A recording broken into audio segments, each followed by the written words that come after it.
சுமார் 300க்கும் மேற்பட்டவர்கள் வாழ்ந்த ஊரில் இப்போது இருப்பது 4 குடும்பம்தான்.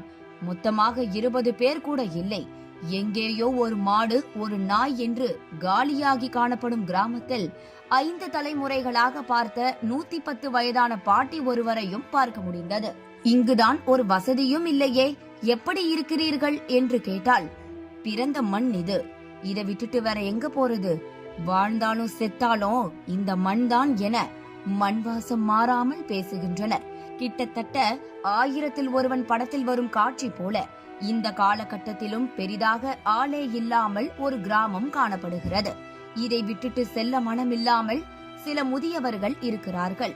உங்களுக்கு என்ன தேவை என்று கேட்டால், குடி தண்ணீருக்கான குழாய்கள் மட்டுமே இருக்கிறது. நாளுக்கு ஒரு முறை குடி தண்ணீர் விட்டாலே போதும். பேருந்து வசதியோ வேறு எதையோ கேட்கவில்லை என்கின்றனர் வெள்ளந்தியாக. நாங்கள் குடும்பத்தில் ஒரு குக்கிராமத்தில் வாழ்ந்து வருகிறோம். அதாவது கிட்டத்தட்ட ஒரு 5-6 தலைமுறை தான் கொஞ்சம் வசதியாகவே இருந்தாங்க. இப்போது தற்காலிகமாக கொஞ்சம் வாழ்வாதாரம் கொஞ்சம் வேலை வாய்ப்பு எதுவும் பிள்ளைகளுக்கு ஒரு வசதி வாய்ப்பு இல்லாமல் அங்கிட்டு கிட்டுமா கொஞ்சம் பிரிஞ்சு வெளியில் மற்ற ஆளுக்கள்லாம் போயிட்டாங்க. இதுக்கு முன்னால் ஒரு 100 வீடு இருக்கும், ஒரு 10-300 ஆட்கள் நாங்கள் வசித்து வந்தோம். நாங்கள் ஏன் பெரிய ஆட்களாக இருக்க முடியாதா, நாங்கள் வாழ்ந்த பூமியில் நாங்கள் எங்கேயே தான் எங்கள் காலத்தை ஓட்டிடணும்னு ஒரு சாதனைக்கு நாங்கள் இங்கே இருந்துக்கிட்டு இருக்கோம். பிள்ளைகள் கூட வாங்கன்னு கூப்பிட்டாங்க.